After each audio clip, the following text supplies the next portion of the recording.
नमस्कार मंडळी, मी सातारा जिल्ह्यातून सातारमधून बोलते आहे. सोनगाव बोगदा केंद्रे रस्त्यावरचं सोनगाव म्हणून गाव आहे, तिथून बोलते आहे. गौरव डिस्पोजेबलमध्ये आज मी तुम्हाला वेगळं थोडं, काल दाखवलं गोल कटिंग कसं करायचं. गोल कटिंग झाल्यानंतर पुढे काय करायचं ते दाखवायचं आहे. हे आहे गौरव कृषी सेवा केंद्र आणि गौरव डिस्पोजेबल असे दोन शाखा मी चालवते. गौरव कृषी सेवा केंद्र हे नुकतंच 2 वर्ष झालेली आहेत, पण गौरव कृषी सेवा केंद्र गौरव डिस्पोजेबल हे मात्र मी गेली 25 वर्ष चालवते. मला हे व्हिडिओ वगैरे काढायचं काही माहिती नव्हतं, पण माझ्या नातीने माहीने मला सांगितलं आहे.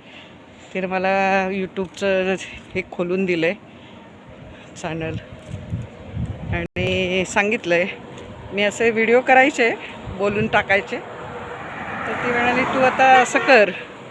म्हटलं बघूया, प्रयत्न करूया. तर चालला आहे प्रयत्न.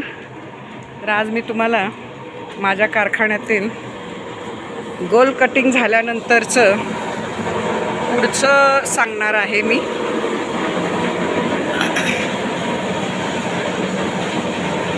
कात्री कशी लावायची. तर बऱ्याच गोष्टी आहेत याच्यामध्ये, छोट्या मोठ्या गोष्टी मी सगळ्या जरी तुम्हाला सांगितल्या तरी त्या सगळ्या ह्या होतील असं काही सांगता येत नाही. आणि सातारमध्ये थंडी आहे भरपूर, त्यामुळे सगळ्याजणी आम्ही स्वेटर वगैरे घालून आहोत.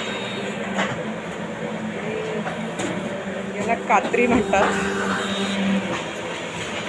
कात्री म्हणजे काय, तर गोल कटिंग करून जे आपण आणलेलं आहे इथे, ते तर करून दाखव, त्याला मोजून ठेवणं कात्री म्हणायची. कात्री का, तर एकात एक अडकवायचं आहे म्हणून त्याला कात्री म्हणायचे.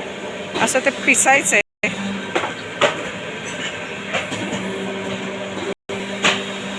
जर 10-10चा बंच करायचा असेल तर 10 कागद एकत्र करून लावायचे. आज तुम्हाला हे कात्री काय असते हे दाखवते. मोजायचं आणि एकात एक अडकवायचं आहे, पण अडकवताना अशी काळजी घ्यायची आहे की अगदी तंतोतंत ठेवता आलं पाहिजे. असं ते जराही विस्कटून चालत नाही, ॲक्युरेट ठेवता आलं पाहिजे. आणि मग ते डिशच्या मशीनमध्ये आपण घालून प्रेस करायचं आहे.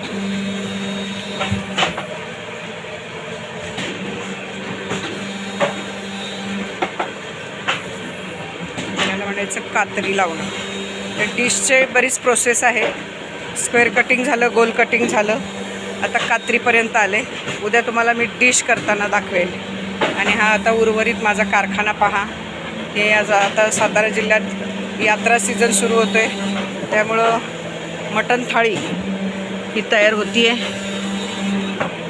ही ग्रीन मटण थाळी, जशा ऑर्डर असतील तसं आपण द्यायचं आहे.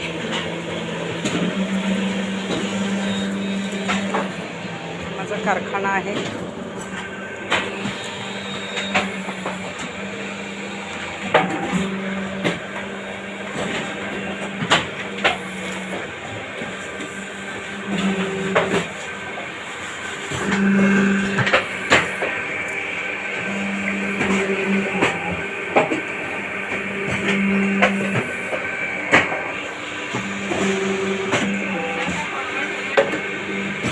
गोडवा ऊस लावलेला.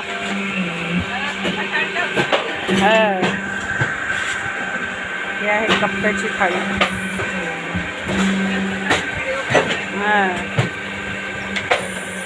पाहिजेत ना दररोज असं छान मस्तपैकी. सगळेजण कामात मग्न आहेत. काम करत राहा, आनंदी राहा, प्रसन्न राहा. रोज योगा मेडिटेशन करत राहा, तरच तब्येत चांगली राहील.